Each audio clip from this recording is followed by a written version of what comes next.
ಏಕಾದಶಿ ಇದು ಕಾರ್ತಿಕ ಮಾಸದ ಕೃಷ್ಣ ಪಕ್ಷದ ಏಕಾದಶಿ ದಿನವಾಗಿದ್ದು ಅತ್ಯಂತ ಪವಿತ್ರ ಹಾಗೂ ಪುಣ್ಯಕರವಾದ ಉಪವಾಸ ದಿನಗಳಲ್ಲಿ ಒಂದಾಗಿದೆ. ಈ ದಿನವನ್ನು ಉಪವಾಸದಿಂದ, ಪ್ರಾರ್ಥನೆಯಿಂದ, ಭಗವಂತನ ಸ್ಮರಣೆಯಿಂದ ಆಚರಿಸಿದರೆ ಎಲ್ಲ ಪಾಪಗಳು ನಿವಾರಣೆಯಾಗುತ್ತದೆ ಎಂಬ ನಂಬಿಕೆ ಇದೆ.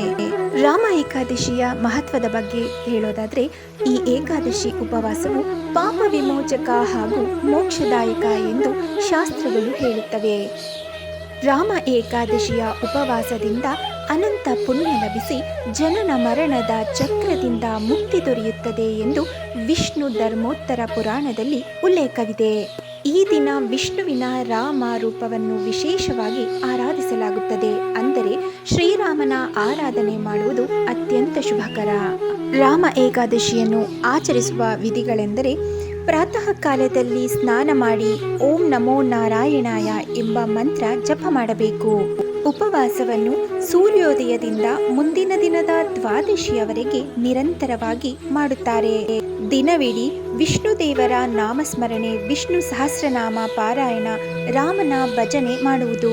ರಾತ್ರಿ ಜಾಗರಣೆ, ವಿಷ್ಣು ಭಜನೆ, ಕೀರ್ತನೆ ಮಾಡುವುದರಿಂದ ಹೆಚ್ಚು ಪುಣ್ಯ ಲಭಿಸುತ್ತದೆ. ಮುಂದಿನ ದಿನ ಅಂದರೆ ದ್ವಾದಶಿಯ ದಿನದಂದು ಬೆಳಿಗ್ಗೆ ದಾನ ಧರ್ಮ ಮಾಡಿ ಉಪವಾಸವನ್ನು ಮುಗಿಸಬೇಕು. ಪುರಾಣದ ಕಥೆಗಳ ಪ್ರಕಾರ ಮೂರ್ತಿ ಎಂಬ ಮಹಿಳೆ ಪಾಪದಿಂದ ತುಂಬಿದ ಜೀವನ ನಡೆಸುತ್ತಿದ್ದಳು. ಆದರೆ ರಾಮ ಏಕಾದಶಿ ದಿನ ಉಪವಾಸ ಮಾಡಿ ವಿಷ್ಣುವನ್ನು ಭಜಿಸಿದ ಪರಿಣಾಮವಾಗಿ ಆಕೆಗೆ ಎಲ್ಲ ಪಾಪಗಳಿಂದ ವಿಮುಕ್ತಿ ದೊರೆತು ವಿಷ್ಣು ಲೋಕವನ್ನು ಸೇರಿದಳು. ಈ ಕಾರಣದಿಂದ ಈ ದಿನವನ್ನು ಪಾಪ ಕ್ಷಯದ ದಿನ ಎಂದು ಸಹ ಕರೆಯುತ್ತಾರೆ.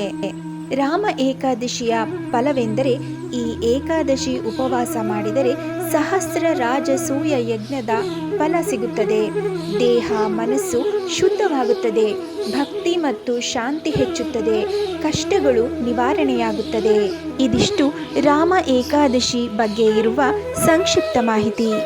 ಇದೇ ರೀತಿಯ ಇನ್ನಷ್ಟು ಆಧ್ಯಾತ್ಮಿಕ ವಿಷಯಗಳನ್ನು ತಿಳಿಯಬೇಕಾದರೆ ನನ್ನ ಯೂಟ್ಯೂಬ್ ಚಾನಲನ್ನು ಸಬ್ಸ್ಕ್ರೈಬ್ ಮಾಡಿ. ಧನ್ಯವಾದಗಳು.